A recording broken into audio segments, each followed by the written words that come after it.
Sejam bem-vindos ao Cruzamento Talks, uma extensão do podcast Cruzamento, onde pretendemos abordar em mais detalhe alguns dos temas relacionados com a saúde, tecnologia e sustentabilidade. O meu nome é André Correia e, como habitual, estou acompanhado pelo meu amigo e anfitrião Daniel Guedalha. Olá e bem-vindos. Hoje vamos falar sobre um tema que ganhou ainda mais destaque durante o período da Covid-19. A saúde global, do inglês conhecida por Global Health. E, Daniel, é um tema que temos abordado em alguns dos nossos episódios, talvez de forma mais superficial, mas vamos aqui tentar fazer um pouco de deep dive neste tema. Mas começamos por definições. O que é isto da saúde global? Então, André, olha, existem várias definições de saúde global, como estava a dizer há pouco, Global Health, e os nossos ouvintes que conseguem também visualizar o nosso episódio têm aqui uma definição. Mas talvez a forma mais conhecida esteja relacionada com o foco que se dá a certas doenças. E isso, por exemplo, um exemplo conhecido são doenças transmissíveis como a malária. No entanto, existem outras formas de definir, seja dando um maior ênfase a determinado tipo de população, geralmente as populações mais pobres, ou olhando para certas partes do globo, por exemplo, o hemisfério sul, e muitas vezes a África é dada como exemplo a alguns países africanos. De facto, a melhor definição de saúde global é exatamente a conjugação de todos estes elementos e a forma como se relacionam. E nós vivemos num mundo cada vez mais global e isto tem bastante relevância. Este tema tem muita relevância. Queres explicar aos nossos ouvintes porque é que é tão importante? Sim, e se calhar, André, começar a pegar aqui no tópico onde começámos a Covid-19, que ainda não passou, se bem que eu acho que podemos dizer que com alguma segurança que a pior fase já está para trás de nós. E porquê é que eu estou a dar este exemplo? A Covid-19 demonstrou-nos claramente como vivemos no mundo global e Hum. que as doenças que se podem espalhar de forma tão rápida e ter impactos enormes em todos os países. Eu ainda me lembro no início da Covid, pensarmos que estava lá longe, na China, e de repente fomos confrontados nos países desenvolvidos com um estrangulamento dos nossos sistemas de saúde portanto, é uma realidade que este tipo de doença se espalha com uma velocidade astronómica. Estás tão a dizer que cada um de nós é um potencial portador destas doenças. É por isso que este tema está agora tão relevante. Sim, isso é verdade. Em termos médios, cada um é um potencial portador deste tipo de doenças, isto é catalisado também pelo facto de vivemos num mundo cada vez mais global, mais interligado. E os cientistas estudam há muito tempo várias destas doenças e elas continuam espalhadas por todo o mundo. E algumas delas estão localizadas, sabemos onde elas estão. E tem sido talvez uma questão, eu direi, André, de sorte, sobretudo as doenças transmissíveis, de ainda não se terem espalhado mais. E sabemos que temos um fenómeno muito importante, que são as alterações climáticas, que estão a ter um enorme impacto no nosso mundo. E não é só do ponto de vista do clima. Mesmo que hoje, vou dar este exemplo, as doenças estejam sobretudo presentes no dito hemisfério sul, começa a ser claro que fatores relacionados com as alterações climáticas vão acabar por trazer estas doenças para regiões como a Europa. Nós vivemos novamente num mundo global e estas doenças vão continuar a espalhar-se a uma velocidade cada vez maior, tal como ficou demonstrado pela Covid-19. Existe cada vez mais literatura, isto para os nossos ouvintes que tenham interesse, a ser publicada no que toca a esta correlação entre as alterações climáticas e o aumento da prevalência de certas doenças. E eu vou-te dar mais um exemplo, Daniel. Tens algum exemplo de algum artigo que os nossos ouvintes possam consultar? Pois é, nós gostamos sempre de dar exemplos. Sim, uma que vem à cabeça é o The Telegraph, que está também baseado na revista Nature, em que relata, conclui que as alterações climáticas vão aumentar a prevalência de doenças como a malária no hemisfério norte, nomeadamente na Europa. E então existe aqui uma correlação cada vez mais direta entre as doenças e as alterações climáticas, como referiste, sabendo nós que as alterações climáticas são cada vez mais um problema, temos de atuar já. Mas, Daniel, ainda na continuação dos exemplos, podes Uhum. dar-nos alguns exemplos da escala deste problema? Sim, eu faço aqui uma pausa porque cada vez que eu falo ou escrevo sobre isto, fico verdadeiramente arrepiado. Mais de 2 a 1.000 milhões de pessoas não têm acesso a medicamentos. Tu repara na escala, na União Europeia nós somos cerca de mais ou menos 500 milhões de pessoas, portanto estamos a falar de 4 Uniões Europeias sem acesso a medicamentos. De acordo com a Organização Mundial de Saúde, agora estamos todos mais familiarizados devido à pandemia, a malária, só a malária, causa mais de 600 mil mortes anualmente. E a maioria delas são em África e muitas entre, infelizmente, crianças.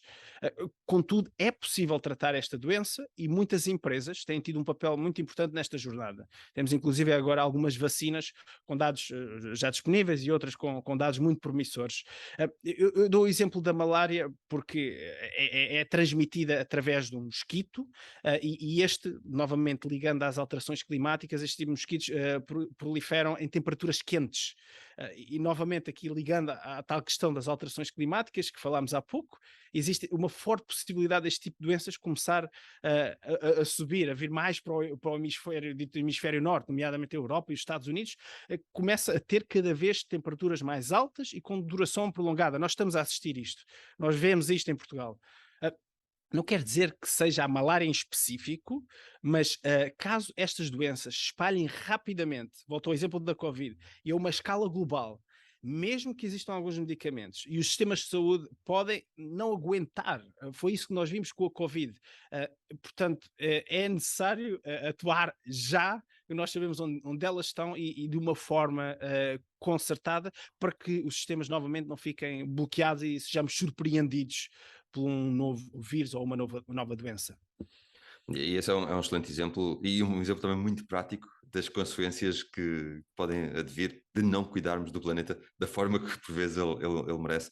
E é também um exemplo muito prático, Daniel, de como a sustentabilidade, e nós abordamos a sustentabilidade muito no nosso podcast, nos seus 3 pilares, o ambiente, o social e de governança, estão também relacionados com o tema da saúde global. E só pegando outra vez no teu exemplo, as alterações climáticas, ambiente, não é? Regulação, por exemplo, o aumento da poluição nas grandes cidades e centros urbanos, que também aumentam as temperaturas, potenciando essas doenças, e depois a falta de acesso a medicamentos que referiste, que é aqui o componente social, portanto, aqui a sustentabilidade nos seus 3 eixos. Aqui deixo o link para também um bocadinho o teaser para uma das nossas últimas conversas com o Pedro Simas, que de facto, onde falámos sobre Smart Cities e muito relacionado também com este tema. Mas parece-me então aqui que voltamos um pouco ao início da nossa conversa, Daniel.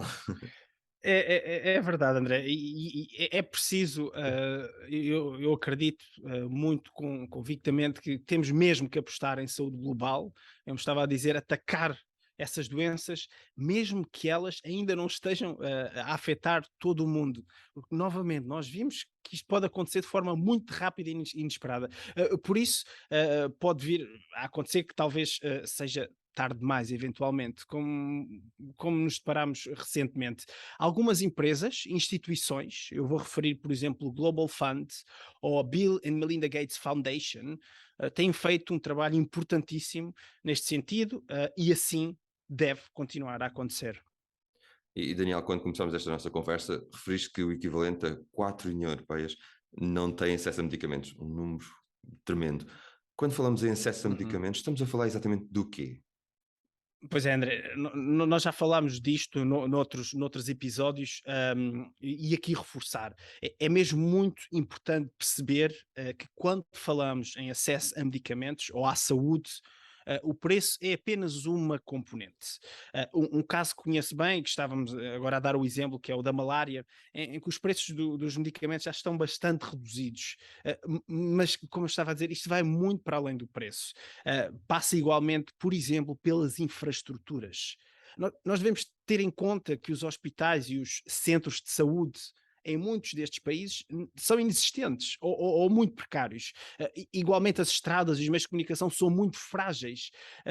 Para dar um exemplo prático, não basta levar um avião ou um barco ou um carregamento cheio de medicamentos para estes países. E muitos deles têm também extensões gigantescas e enormes. Existe a necessidade, igualmente, de diagnosticar estes pacientes e de identificar e distribuir os medicamentos, ter a capilaridade para chegar às regiões, muitas delas rurais. E André, queria também aqui acrescentar a educação. Nós falamos muito da educação no nosso podcast, e a educação das populações tem igualmente um peso enorme. Existe uma falta de literacia para muitas destas doenças, e estava a dizer, a malária é apenas um exemplo, e é factual que em algumas das comunidades as pessoas, quando começam a ter sintomas, em vez de serem encaminhadas mesmo para as infraestruturas frágeis, em algumas dessas comunidades as pessoas são excluídas por acharem que podem contaminar outras pessoas, ou por está relacionado com eventualmente algum estigma, eventualmente mesmo religioso. Portanto, estamos a falar em alguns casos de uma educação básica e importantíssima. E só aqui um pequeno parênteses, isto sim nos países em desenvolvimento e também em algumas bolsas significativas dos países desenvolvidos. Só queria fazer este parênteses porque o problema também está entre nós. Claro que isto só é possível com parcerias, André, para terminar aqui e responder à tua pergunta, e envolvendo várias organizações, quer públicas, quer privadas, comunidades locais, e só com um trabalho harmonioso é possível, como eu dizia há pouco, atacar este problema. Estes são de facto temas muito, muito importantes e sobre os quais nós temos de ter consciência também. A minha próxima pergunta é como é que enquanto indivíduos e como sociedade podemos fazê-lo? Existem várias formas de contribuir, vem-me à cabeça naturalmente o voluntariado, mas nas nossas organizações também existe muito que se pode fazer, e se calhar aqui começar pelo fator educação, a criar awareness, e é isso também estamos a pretender fazer aqui neste episódio. E como tal, André, eu quero deixar do nosso lado, nós os dois, duas mensagens que eu acho que são importantes e para darmos o nosso contributo. Uma de urgência e outra de esperança. Urgência porque temos a necessidade de, em conjunto, como comunidade, começarmos a atuar já. Espero que tenha ficado claro durante este episódio que agora temos tempo de atuar em algumas dessas doenças para que não seja tarde demais, como assistimos na Covid.